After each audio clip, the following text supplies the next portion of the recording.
Le week-end du 22 au 24 août avait lieu sur Isola la première édition du Festival Bien-être version estivale.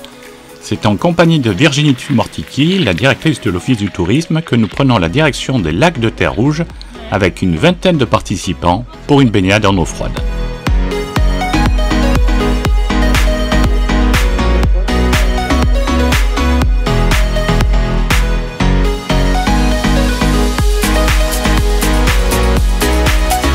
Le but de l'activité n'est pas de se jeter dans l'eau, il y a une préparation respiratoire et physique que va nous enseigner Laurent, l'instructeur de cette méthode Wim Hof.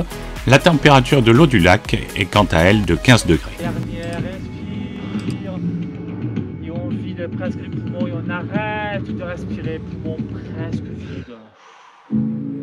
On arrête de respirer, poumons presque vides. Évidemment, donc on ne cherche pas à aller nager en plein milieu du lac, donc on va rester là dans la sécurité proche.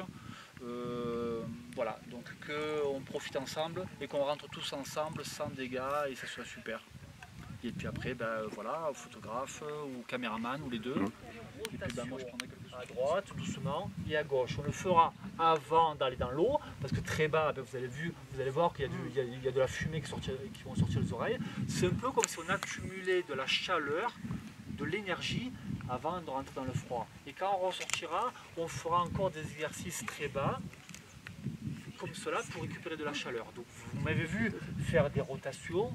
Pourquoi des rotations? Parce qu'on a fait des études dans des scanners, dans des IRM, qu'on s'est rendu compte que autour des côtes flottantes, il y a plein de petits muscles qui, lorsqu'on fait des rotations, ça génère beaucoup de glucose et d'énergie. C'est un peu comme la machine humaine est tellement puissante qu'on avait un radiateur qui nous protège encore plus pour protéger la pompe cardiaque et les poumons et les reins et le cœur, etc. Donc c'est-à-dire que quand on va faire des rotations, on a vu même à l'infrarouge qu'il y avait de la température qui se générait donc sur les côtes flottantes. Donc en plus, on va activer des rotations pour se servir, pour activer de la chaleur. Tu es méconnaissable, tu étais belle avant, mais là, ta énergie, ma chaleur ira là où je me concentrerai. Donc fermez les yeux, puisque Wim Hof c'est un travail de conscience, et concentrez-vous sur les éventuelles tensions, les petites lourdeurs, les nœuds de blocage. Et je fais l'autre côté simplement, main gauche qui attrape la tête, et j'amène l'oreille gauche sur l'épaule gauche. Et je peux laisser la main droite vers le sol qui travaille bien sur le trapèze droit. Et tranquillement je respire. Donc l'autre main gauche se pose sur l'épaule droite. Les yeux fermés. On va mettre la main droite sur le ventre, la main gauche sur la poitrine. On est confortable, la tête relâchée. Et on va juste respirer par le ventre. On va inspirer, le ventre se gonfle. Et sur l'expire, juste le ventre se dégonfle. On va répéter cela. On inspire, sentez le ventre monter, la main droite monte. Et juste sur l'expire, le ventre descend, la main droite descend. On a fait quelques-unes. Et en plus, c'est un massage donc, du système digestif. Et inspirez, le ventre se gonfle. Et expirez, le ventre se dégonfle. Encore quelques-unes, les amis. Inspirez. Et expirez. Le ventre monte, inspire. Et on lâche sur l'expire. On s'attarde sur la main gauche. Inspirez, la main gauche se lève, la poitrine monte. Et j'expire. La main gauche descend, la poitrine revient normale. Faites quelques respirations à nouveau, poitrine.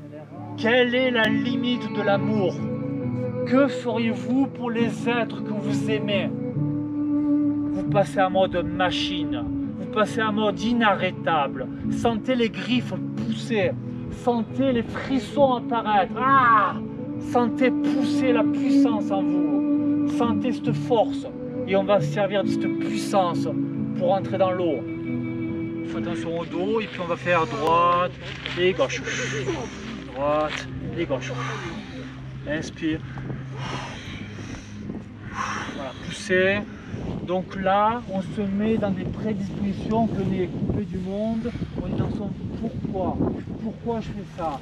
Pour quelle raison? Pour quelle personne? On va chercher de la force par la visualisation. Ok? Allez. Droite. Inspire. Regard à l'intérieur. Et vous pouvez vous imaginer aussi rentrer dans l'eau même. Qu'est-ce qui va se passer dans l'eau? Et dans l'eau, on va pas rentrer.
Alors Laurent, alors ici on est à lac de Terre Rouge, à un peu plus de 2450 mètres d'altitude.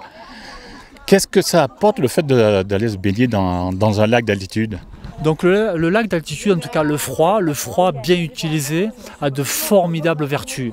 Donc c'est juste le bon ratio entre la bonne dose et intensité pour chacun de nous. Donc le froid va déjà avoir un gros travail qui travaille sur le cardiovasculaire, une forme de vasodilatation et contraction, c'est-à-dire qu'il y a un travail intérieur qui est fort puissant. Il y a aussi une formidable capacité d'augmentation du système immunitaire, car évidemment que le froid est froid, mais le corps va trouver une stratégie pour s'adapter. Et on sera très peu malade ou plus malade grâce à des expositions de froid, voire même en se rapprochant de vos douches froides. Donc meilleure récupération musculaire, libération du stress, du cortisol. La méthode Wim Hof comprend aussi des respirations qui vont alcaliner le sang. Donc les personnes qui sont enflammées, parce que le système immunitaire est trop enflammé, on va pouvoir le libérer. Donc c'est intéressant aussi de noter que la méthode Wim Hof est le premier outil qui est devant le yoga et la méditation pleine conscience qui va libérer le stress le plus rapidement possible. Donc c'est une méthode qui est extrêmement intéressante, pas du tout dans la confrontation, mais c'est que de l'amour et du respect de vous-même. C'est un travail qui va amener beaucoup de conscience et qui va renforcer le corps et surtout l'esprit, car tout se passe là. Si la limitation se passe dans la tête, et on va dépasser ces barrières pour transvaser ça dans le quotidien, dans la famille, au travail, partout, plus conscient, plus fort et plus heureux. C'est un peu la méthode Wim Hof. Merci.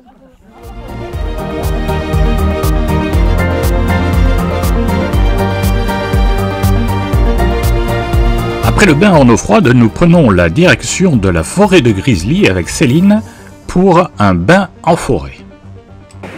Tout au long du parcours, vous allez favoriser la respiration par le nez, que ce soit l'inspiration ou l'expiration. Je vous invite aussi à porter votre attention au niveau du ventre pour creuser le ventre à l'expiration et gonfler le ventre à l'inspiration. Ça peut vous aider de poser la main sur le ventre, donc n'hésitez pas à le faire à chaque fois, ça peut être facilitant. Et pour les exercices, par contre, on sera amené aussi à ouvrir la bouche, vous allez voir. Donc pour faire cet exercice-là, on va pousser les mains vers l'avant en expirant. Donc vraiment faire comme un... Super. Là on a le souffle bloqué, on a vidé. On va poser les mains sur la poitrine. Fermer les yeux, ça peut être bien. Et inspirer avec le ventre. Donc gonfler le ventre volontairement. Est-ce que ça va? Oui. Et donc ce qu'on va faire, l'idée en fait c'est de se redresser comme les arbres. Et là vous voyez, ben, on a de très beaux exemples avec ces arbres qui sont bien droits, qui s'élancent vers le ciel. Donc c'est de s'inspirer de ces arbres pour se redresser, parce que pour bien respirer, pour que l'énergie vitale circule, ben, il faut être bien ouvert et redressé. Donc je vous montre comme tout à l'heure et ensuite après je vous accompagne pour le faire. Donc ce qu'on va faire, c'est déjà on a besoin de l'expiration souffle panthère. Pourquoi souffle panthère? Parce qu'on veut voir vos crocs. Donc j'attends de vous de bien voir vos crocs pour pouvoir expirer. Donc la panthère, elle va faire...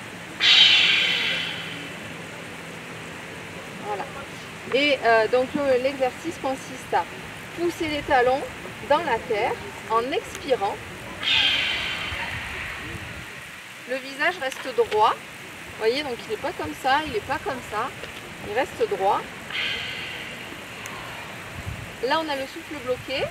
On s'assied dans le vide, comme sur une chaise. On fait attention à ce que les genoux ne dépassent pas la pointe des pieds. Et on va relâcher la nuque, tout le haut du dos. Donc là, à cette étape-là, je vous invite à me regarder, comme ça vous verrez comment faire après. Donc là, à cette étape-là, on a le souffle bloqué, on vient d'expirer. Et là, on va inspirer. Vous allez voir que mécaniquement, on est obligé d'inspirer par le ventre. On ouvre la bouche pour inspirer comme ça. Et là, on repart. Le souffle bloqué, je m'assieds dans le vide. Et là, vous pouvez fermer les yeux.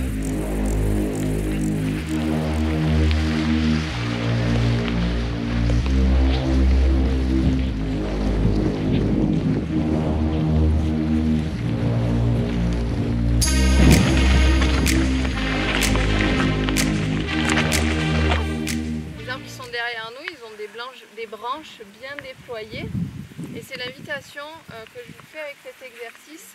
L'idée c'est de déployer ces branches malgré les risques de tempête de la vie. Donc pour ça, je vous montre donc déjà l'inspiration qu'on va utiliser. C'est une inspiration petite bouche grand bruit. C'est-à-dire que c'est comme si vous inspiriez par le trou d'une petite paille. Donc je vous montre, ça fait... Voilà, donc sans trop forcer non plus, juste.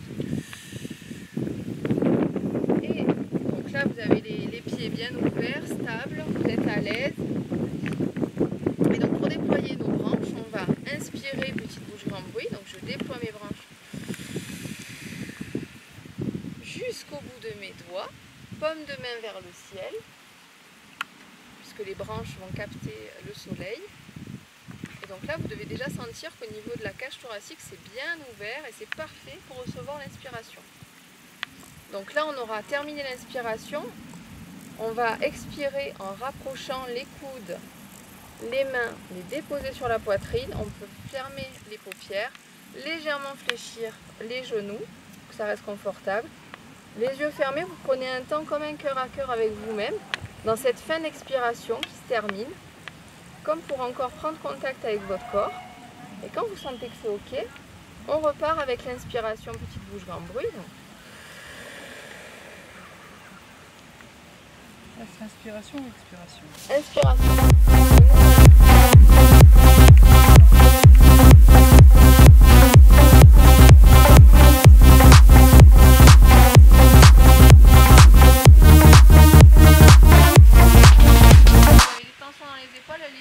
Le but c'est pas de vous faire mal, c'est juste d'avoir cette intention de soulever l'arbre parce que ça agit au niveau de la respiration.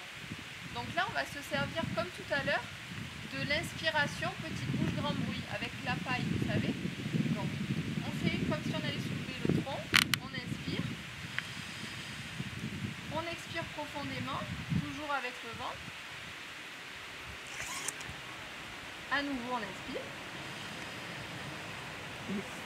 Expiration. Et à nouveau on inspire.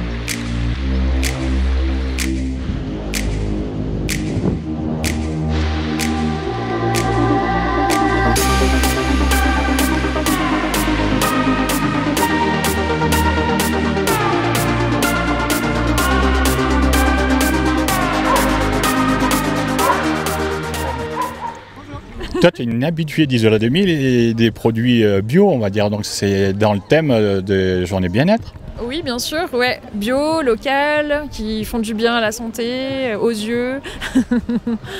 Donc oui, effectivement, moi je produis. Donc, je produis des conserves végétales saisonnières et anti-gaspi. Donc ça colle parfaitement avec le thème d'aujourd'hui. Et je propose un panel de produits sucrés, salés, en fonction des arrivages et des saisons. Là, en plus, je vois que j'avais jamais vu, tu fais des sirops aussi. Ouais, j'ai toujours fait. Il faut avoir des bons yeux, je crois, sur mon stand parce qu'il y a beaucoup de produits. Donc oui, j'ai toute une gamme de sirops avec des plantes du coup que je cueille moi-même dans le parc du Mercantour, donc pas au cœur, mais en zone adhérente du parc, donc à Roure, là où je vis. J'ai l'accord du parc et d'ailleurs j'ai la marque Esprit Parc Mercantour qui permet d'avoir une estampille sur mes produits et l'accord surtout du parc, donc une traçabilité avec le parc. Et donc je cueille des plantes en fonction des saisons aussi et de leur floraison. Donc j'ai un panel de sirops qui, là en ce moment j'ai un sirop de feuilles de figuier qui a un petit goût de coco. Parce qu'il y a une molécule dans la feuille de figuier qu'on retrouve dans la noix de coco. Fleurs de sureau, j'ai du romarin, de la sarriette, de la menthe marocaine de mon jardin pour le coup, celle-ci, du thym et de la lavande fine. Voilà. Alors ce genre de sirop, c'est original, mais on peut le marier avec quoi? Alors on peut le consommer comme un sirop artisanal classique avec une eau plate en cocktail, une eau pétillante avec du vin, comme un prosecco par exemple pour la fleur de sureau. On peut aussi le consommer avec de l'eau chaude, ça vous fait une tisane, du coup, pas besoin de rajouter de sucre. Et dans l'alimentaire, dans nos préparations culinaires de tous les jours, dans une vinaigrette pour pimper un peu la vinaigrette, sur une salade de fruits, dans un tagine. Enfin voilà, il y a plein pour un déglaçage de sauce, il y a plein d'idées. À vous de créer. Bon, allez, merci. Merci à toi. Alors bonjour, donc je fais de la naturopathie pour les animaux, pour les chiens, pour les chats, les chevaux et les lapins. Ça consiste à faire le point sur leur santé, leur bien-être physique et mental et voir un petit peu comment est-ce qu'on peut les aider à améliorer tout ça ou à garder de la vitalité ou à garder un petit peu la jeunesse un petit peu plus longtemps quand les années arrivent. Et pour ça, on va faire un bilan avec les maîtres et les animaux. On va voir un petit peu qu'est-ce qu'ils mangent pour faire un petit bilan alimentaire et voir s'il y a des compléments qui sont nécessaires. Ça peut être de la phytothérapie, c'est-à-dire des plantes, ou alors on peut leur faire des petits massages bien-être, souvent ça ils aiment beaucoup. On peut leur apprendre aussi à se faire couper les griffes en coopération pour que ce soit un moment agréable et pas une corvée, ni pour le maître ni pour le chien. Voilà, il y a des massages, de l'argilothérapie quand on se fait un petit peu mal aux pattes, par exemple. On pose un petit peu d'argile avec un petit peu d'hydrolat dedans pour soulager les articulations quand on a trop couru par hasard. Voilà. Ça a bien servi, tu es bien installé, tu te sens bien? Non, tu tournes moi, c'est bon. Il n'y a pas de problème. Donc le massage sur chaise, ça consiste en quoi? Ça apporte quoi de plus qu'un massage traditionnel? Eh ben, le fait est qu'on peut être habillé. Donc pour les personnes qui sont un peu plus réticentes à se déshabiller, qu'ils ont des complexes, ils peuvent être à l'aise habillés sur la chaise. Puis on arrive à toucher toutes les parties du corps. Et on peut le faire n'importe où, dans la rue, on n'a pas besoin de beaucoup de mise en place. Donc, et puis ça massage, ce protocole, il arrive à détendre vraiment la personne au plus profond d'eux.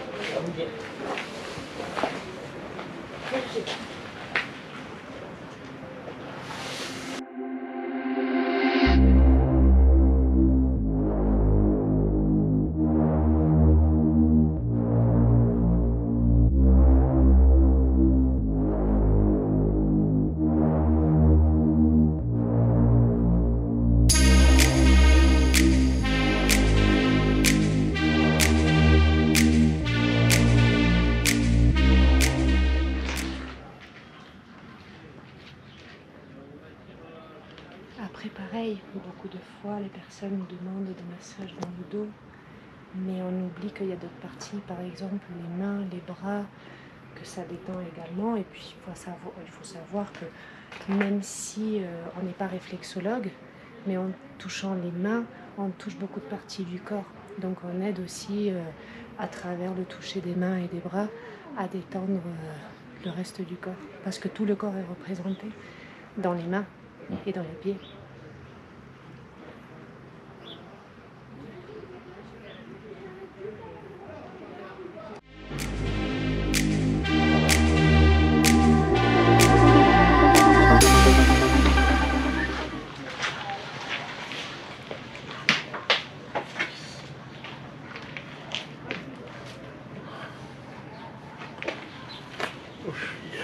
KO. C'est le contraire. Ah oui, non, mais ça fait du bien, c'est un bon KO, quoi. Tu es décontracté, c'est vraiment efficace, quoi. Hier, je l'ai fait après une épreuve sportive, j'étais déjà bien remis, et là, franchement, ça m'a encore plus... mais c'est une bonne fatigue. Bon. Merci Déborah. On dirait que tu as rajeuni. Je reviens demain, alors comme ça je viens d'accord. Tout de suite, il y a tous les traits du visage qui disparaissent. Je vais revenir souvent te voir, alors. Comme ça va Il va y avoir du monde là. Voilà. Mais en tout cas, merci beaucoup.